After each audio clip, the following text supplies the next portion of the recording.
Greetings, ladies and gentlemen. As the January 3rd Iowa caucus approaches, it is becoming increasingly clear that the establishment media and the political establishment are greatly afraid of Ron Paul. You see, Ron Paul is leading in the polls in Iowa, and these are official mainstream polls that place Ron Paul either at first place or in a statistical tie with Mitt Romney.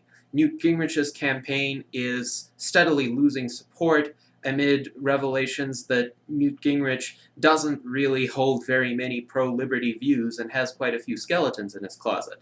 But speaking of skeletons in closets, the establishment is desperate, and hence it has resurrected what is really quite an old story in an attempt to essentially sling some mud at Ron Paul.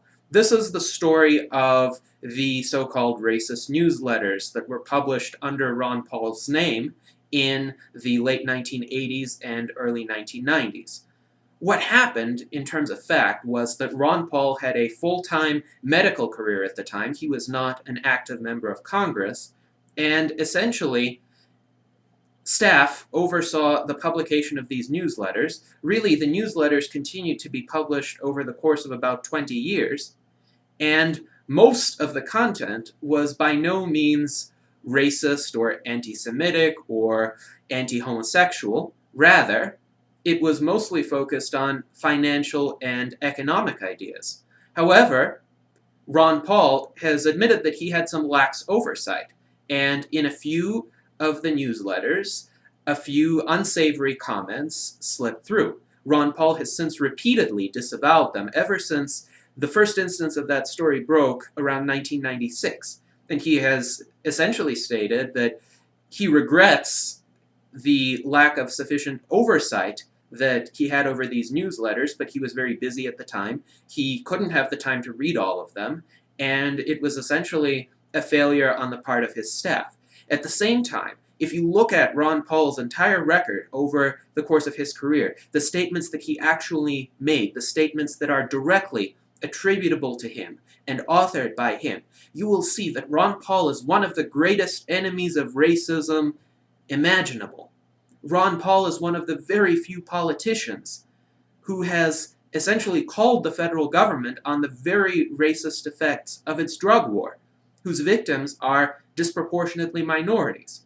Also, any claim that Ron Paul is anti-Semitic is ridiculous because while Ron Paul opposes U.S. foreign aid to Israel, Ron Paul does this on a general basis. He opposes all U.S. foreign aid for the purposes of, say, nation building or military intervention, propping up various regimes that may have unsavory aspects to them. And indeed, in many of his articles, Ron Paul pointed out that actually U.S. involvement in the Middle East, and particularly in the Israeli-Palestinian conflict, is to the detriment of Israel because Israel's hands are tied. Israel can't make a move without receiving U.S. approval for it, and at the same time, the U.S. funds both sides of the conflict, giving military aid to both Israel and the Palestinian Authority, enabling the two to wage warfare, de facto, if not de jure, using U.S. funds. So clearly that's a ridiculous policy, and it's one that Ron Paul has correctly identified as being harmful to Israel in the long run, with all things considered. So Ron Paul is not a bigot, and thousands of statements from his official record can confirm that he's not a bigot, but this bogus series of accusations regarding the racist newsletters keeps cropping up. The last time it cropped up was on the day of the New Hampshire primary in early 2008. And if you look at who is responsible for the continued resurgence of this story, even though it is completely old news, there is nothing known this cycle about these newsletters that hasn't been known in the past. You will find that one individual is largely responsible. His name is James Kirchick. In 2008, he was a reporter for the New Republic, but he is essentially a man with an axe to grind, or he could also be characterized as an ideological hack.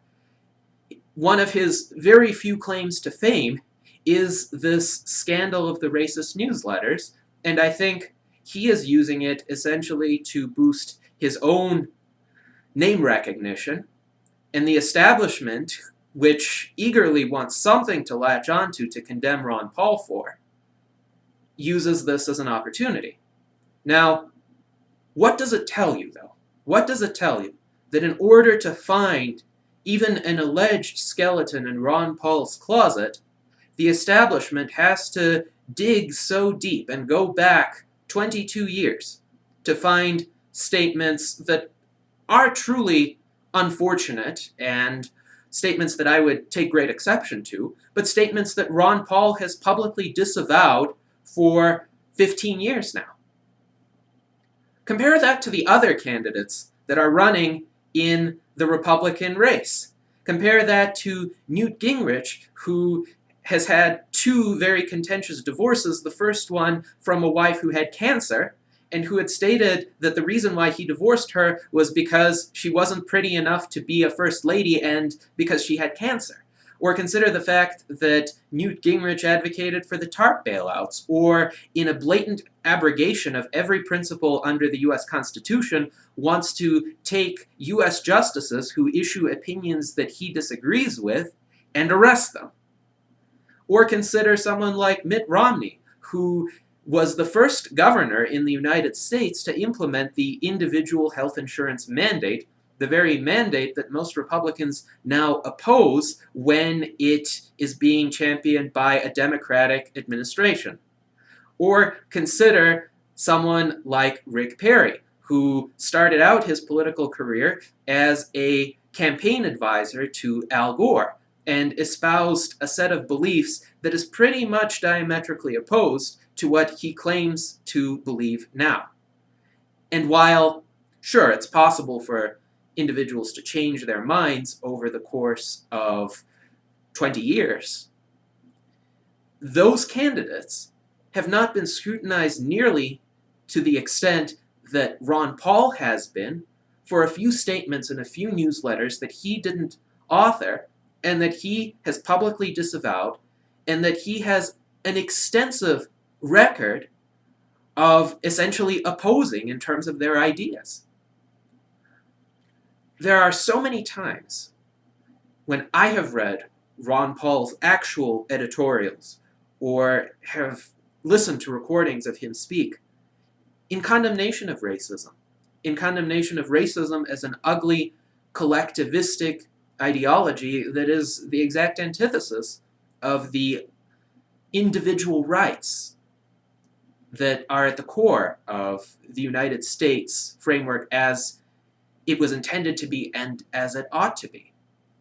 So, to take those few statements, which are at most a failure of oversight, and to characterize them as revealing some deep underlying bigotry, is completely absurd.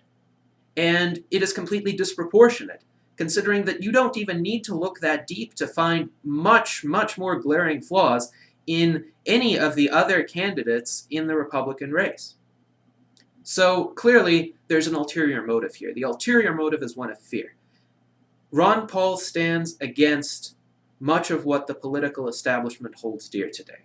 Ron Paul stands against the kind of economic interventionism that has benefited well-connected special interests, the kind of economic interventionism that is supported by Romney and by Gingrich, for instance, the TARP bailouts of 2008, or the kind of economic interventionism that would result in cap-and-trade schemes or carbon taxation that were also supported by the likes of Newt Gingrich, or the kind of intervention into people's private choices that is exemplified by an individual health insurance mandate, or take even a more blatant kind of interventionism in the form of U.S. foreign policy. Every other Republican candidate in the race is a rabid advocate of military intervention in Iran. Some, like Rick Perry, have even gone so far as to say that the moment they assume office, they would launch an attack on Iran. Never mind the diplomatic realities of the situation, or who initiated force, or whether there was sufficient provocation for an all-out military engagement. It would be like John McCain said in 2007 and 2008, bomb, bomb, bomb Iran. Clearly, that's not what we want.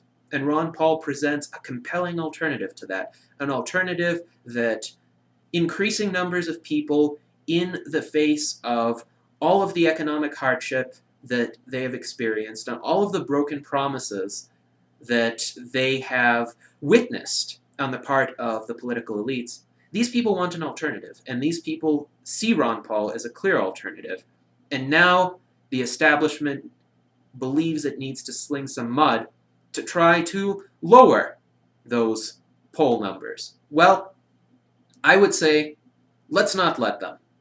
Let's not allow this libel against Ron Paul, which has absolutely zero new content, to infringe on Ron Paul's chances of success in the Iowa caucuses. I think this will be an excellent demonstration of whether the American people have enough discernment and have enough wisdom and reason and common sense to figure out what is really important in a presidential candidate and how to distinguish truth from mudslinging.